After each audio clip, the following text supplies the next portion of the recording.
For more information, visit futurebased.org.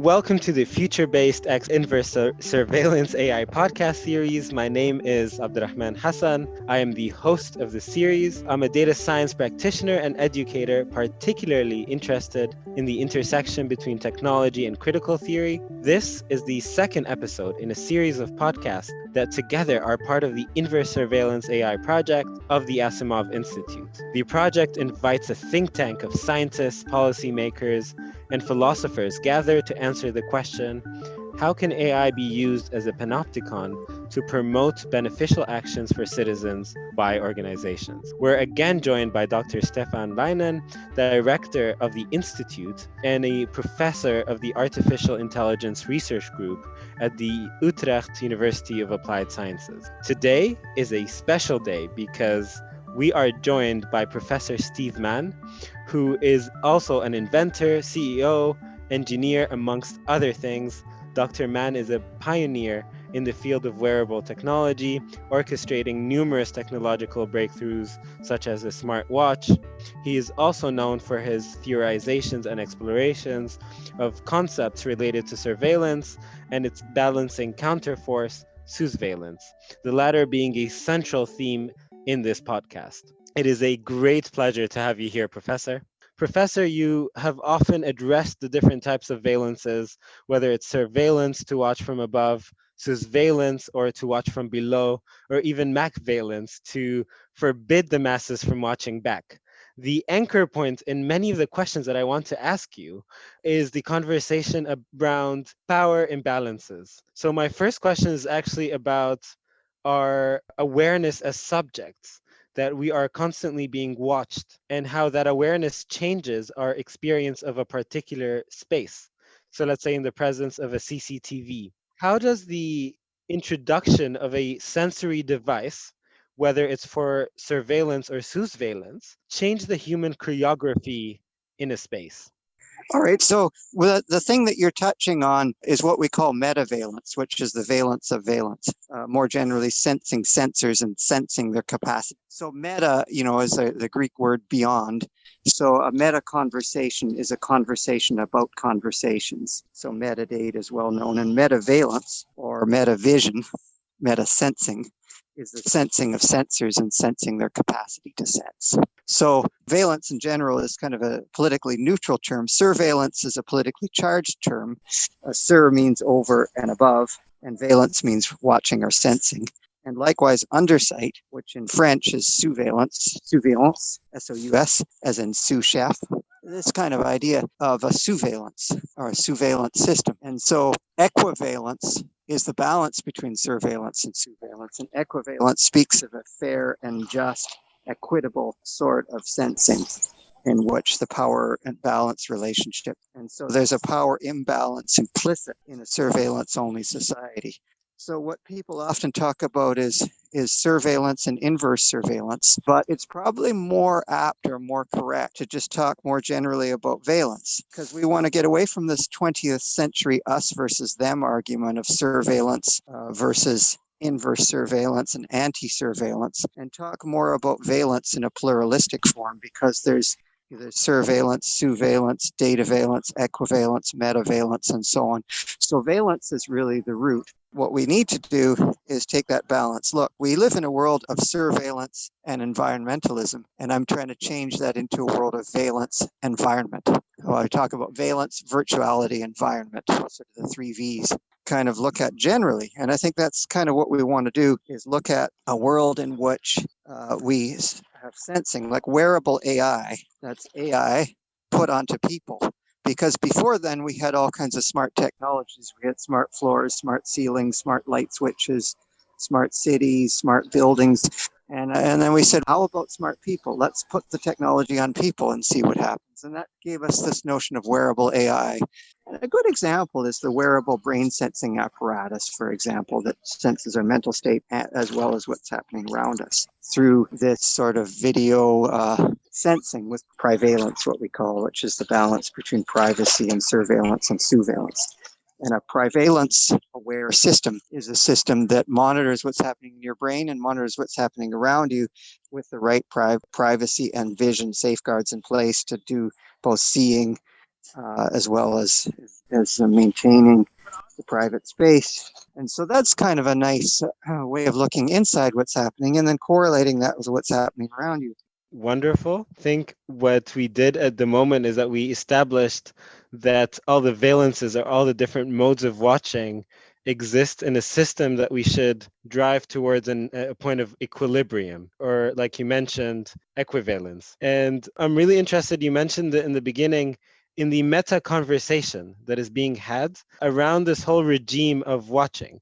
So usually the public conversation seems to still be stuck on addressing surveillance and that narrative of us versus them. Even sometimes it extends only to anti-surveillance, but as we established, there are many different sides to the equation. So just thinking of how you hope that the wearable AI technology would change the meta conversation that we should be having in the public sphere about valence. Yeah, I think we have to stop talking only about surveillance because a lot of people say, oh, surveillance is the same thing as anti-surveillance, and it is not.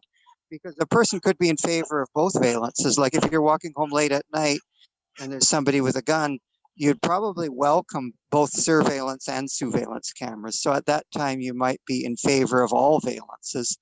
At other times, you want something private, and you might only want your surveillance and not the surveillance. And so the problem really, the fundamental problem is people have a shallow concept, surveillance based. The discussion is around surveillance and it should really be around valence. For example, privacy, as often exercised by privacy commissioners, is safeguarding data but keeping it warehoused in large databases. And in some sense, privacy is just another form of surveillance, or can be. Privacy is often just another form of surveillance. You see a lot of these situations where they had surveillance cameras in the change rooms and the privacy commissioner said, oh, that's okay as long as only the police can see the data.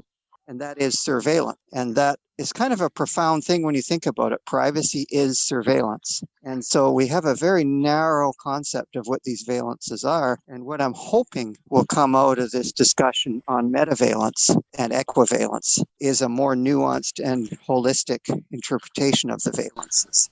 This is particularly illuminating for me because I often fall victim to that narrow definition of surveillance, that this is my reference point, this is how I understood the world. And I feel that I always come up short, that the endpoint of surveillance is super clear to me. To imagine a future where it's a surveillance society, but it's harder for me to imagine the future discourse around sousveillance and this equilibrium that we talk about. So I'm just asking how we can better imagine a world where equivalence is adopted and fully matured. How does that world look like?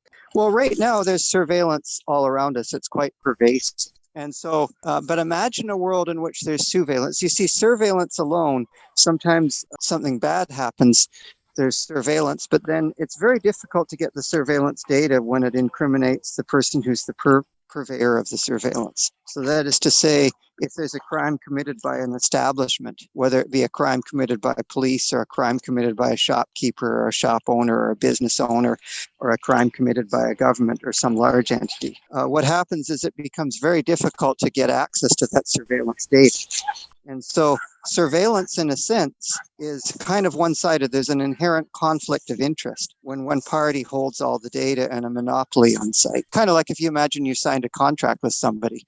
Say you have a 100-page contract and you both sign the last page, but you're forbidden from keeping a copy of the contract. There's an inherent conflict of interest in terms of preserving the integrity of that contract. There's various versions of the contract floating around, and they might even accidentally or perhaps intentionally get the pages mixed up and end up with a different contract on file than the one that you signed. Whereas if both parties keep a copy of the contract, then there's the chance that the two records could differ, and then further investigation would be warranted.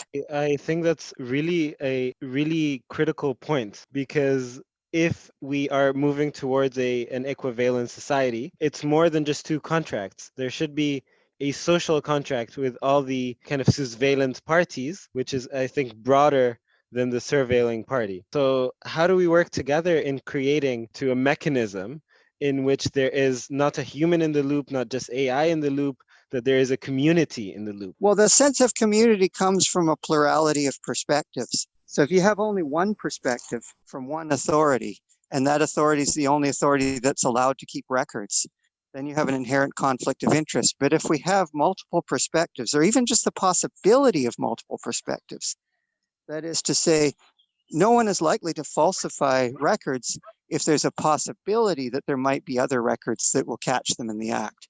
So you don't even really need sousveillance all the time. You just need the possibility of some sousveillance some of the time. Yeah, I think that's a really good point that maybe touches on my next question. So actually in your project about meta vision, you attempted to expose a camera's field of vision. And what can we do as an average consumers, producers of technology to be more proactive rather than reactive in our participation of these watching practices? Yeah, I think it's not just wearables, but it's also being aware of these possible conflicts of interest. I'd almost say the world needs kind of a language and philosophy and way of describing and conducting this discourse. No, absolutely. I'm thinking more about a transition into a surveillance society where surveillance is gaining more ground. And so, how do we move it from that? So, how do we turn the potential of surveillance? Yeah, I would say the first order of business is probably just to embrace the conceptualization. I'm trying to get people to stop using the word surveillance and start using veillance, just as a fundamental step to end the bias in sight. You know, it's interesting, just talking about surveillance, whether you're for or against it, is embracing a one-way vision. You know, it's funny, I'm against surveillance, but I'm also against people who are against surveillance. I'm not against the concept of surveillance. I think cameras in public places can often help make people safer, but I'm against the one-sided look. That is to say, I'm against the discussion on surveillance. What I want to do is replace it with a study of veillance. We need to step away from the panopticon and the inverse panopticon. So again, you've got the panopticon and you've got the inverse panopticon, and you've got that 20th century us versus them argument there. And I want to move that away and say, let's move away from the panopticon as a metaphor and step inside of a different world, which is more equivalent. Now, there's plenty of discussion on surveillance and panopticon. Let's for a moment have a open discussion about veillance that recognizes that these other things are but one view, one way of looking at things.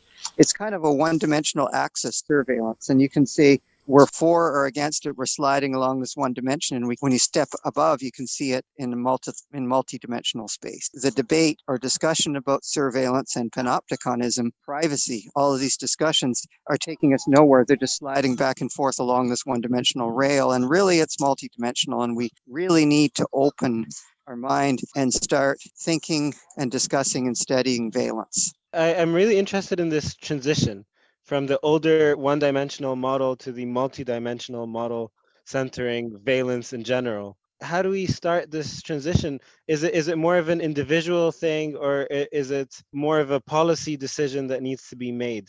How do we start? How do we participate as well in that transition as individuals? It's really across everything. I mean, the very, very first step is recognizing the situation, and even just formulating and embracing a new language and a new conceptualization and a new framework will allow us to begin thinking about this process. Because until now, I don't think we've been able to really carry on this discussion and even enter into the concepts, let alone come up with a solution. So we're a long way away. I think the very, very first step is to bring it into the discourse. And what you need to do is refer to things what they are. So instead of saying anti-surveillance or inverse surveillance, we really want to talk about veillance more pluralistically. And as soon as we can embrace those concepts at square zero, we can at least begin. We can start thinking in these new directions. And then the next step is to really understand all these different veillances together with equal weight, or at least with equal availability to think. So is it about the automation of the valences that we want to kind of shift? Yeah, so the next step is how do we get to equivalence? How do we create a valence or watching or sensing that is fair and just and equitable? I see, and I think we're touching on some important topics here. I am actually quite interested in that point of equivalence. And is there kind of a microcosm or a certain case study where we've gotten close to an equivalent system? And is there something we can learn from those case studies? Well, AI is the fabric upon which a lot of our world is built, So wearable AI, or more generally humanistic intelligence, intelligence that arises by having the human being in the feedback loop of the computational process. That's really what we want to talk about. Is a lot of these are automated. So now in whose hands is it? So the other questions to ask is sousveillance really sousveillance, or is it Apple valence or valence, Google valence? And if so, who's driving that ship? So those are things that need to kind of be brought into light. We need to really think that through. And is it open source? Is it fair in terms of the way it's administered? Is it accountable? Is it visible? Yeah, I see. I think we're actually kind of talking about systems of accountability, that there should be a shared way of recognizing when an implicit contract, like you talked about, is nulled.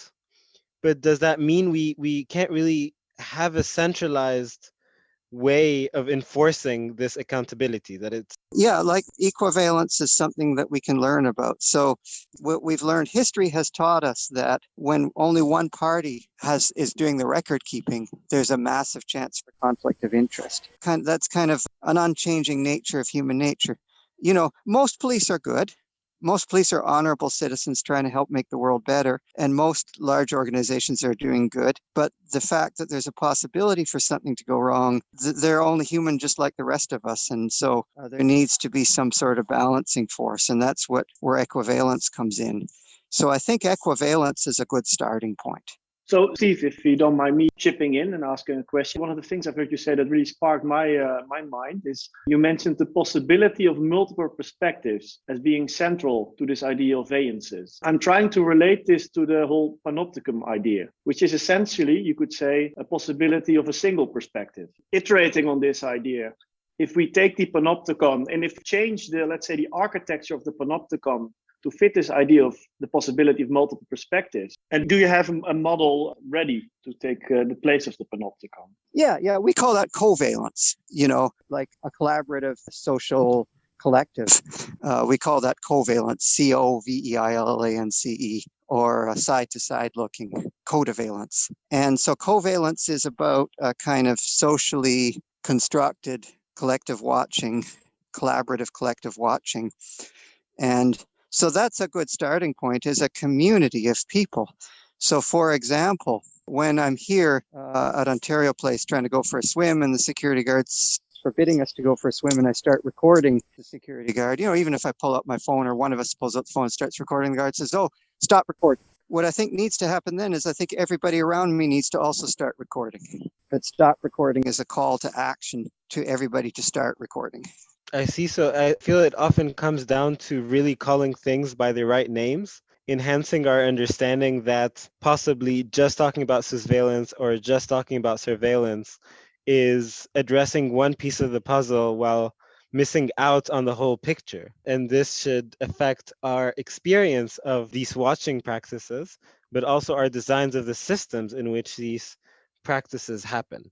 So your use of the words veillances and Apple veillances. So what thing we're looking for is something like demo veillances, right? It's like the veillances of the citizens or of the people. How could we construct something like this? I'll give you a good example. Google is centralized. Covalence, if you will, is a centralized database, whereas blockchain is distributed. It's kind of the opposite of centralized. So the answer is in blockchain and other distributed forms. So again, we have this reversalism, the environment and the environment, surveillance and sousveillance, and central database and blockchain. What I often talk about is little data versus big data.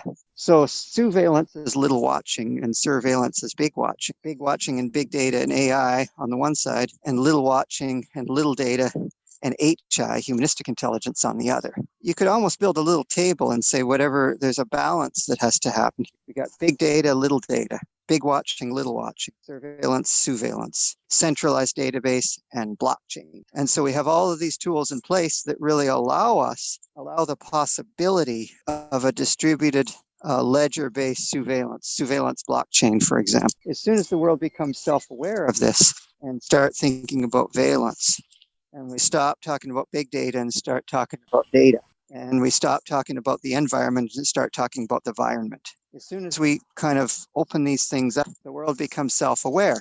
So I think it's wonderful. And I really want to thank you, Steve, for taking the time and your generosity in sharing your knowledge and your work. And I just want to pinpoint that Steve's company, Blueberry X, has a new state-of-the-art wearable glass that maybe you want to tell us more about, Steve?